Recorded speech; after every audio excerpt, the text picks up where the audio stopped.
Hello दोस्तों, सबसे best कहानियों में आप सभी का बहुत बहुत स्वागत है। आगे बढ़ने से पहले अगर आपको ये कहानी पसंद आए तो प्लीज़ वीडियो को लाइक करें, शेयर करें और हमारे चैनल को सब्सक्राइब करना बिल्कुल ना भूलें। तो चलिए बिना देर किए कहानी की शुरुआत करते हैं। एक गांव में एक छोटा सा बच्चा था। उसके पिता तो थे लेकिन माँ की मृत्यु हो गई थी।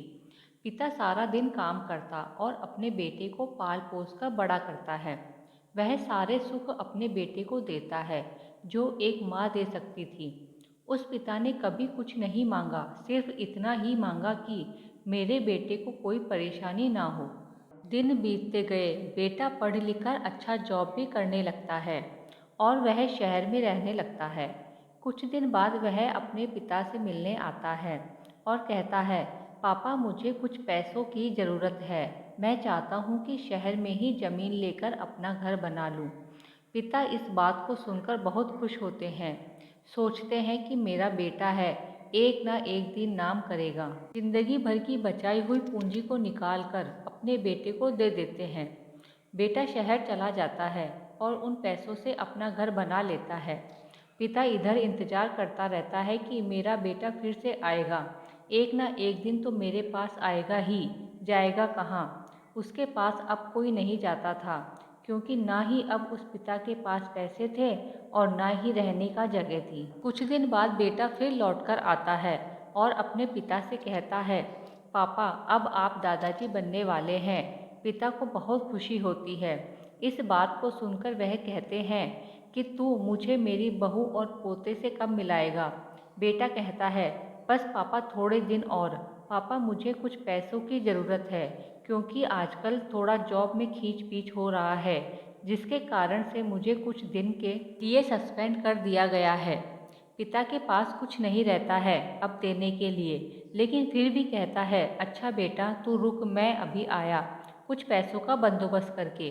पिता बाद में महाजन से कुछ पैसे उधार लेकर अपने बेटे को दे देता है और बेटा पैसे लेकर शहर चला जाता है। बरसों गुजर जाते हैं।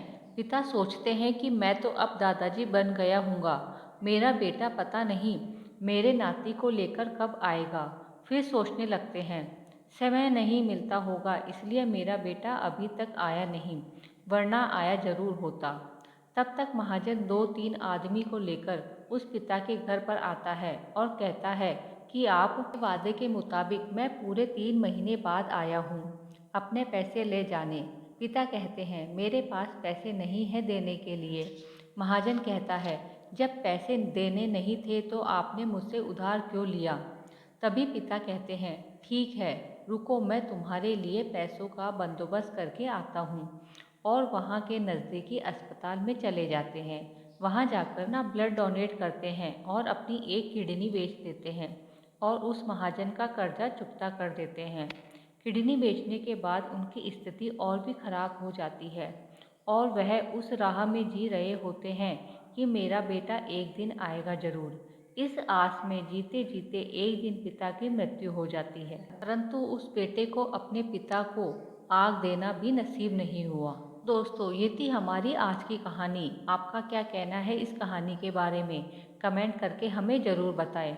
वीडियो को लाइक कर दीजिए और इसी तरह की कहानियाँ लगातार देखने के लिए चैनल को सब्सक्राइब करके घंटी को दबाकर ऑल पर सेट कर लीजिए ताकि आने वाली वीडियो का नोटिफिकेशन आपके पास तुरंत पहुँचे। मिलती हूँ अगली वीडियो में, तब तक के लिए धन्यवाद।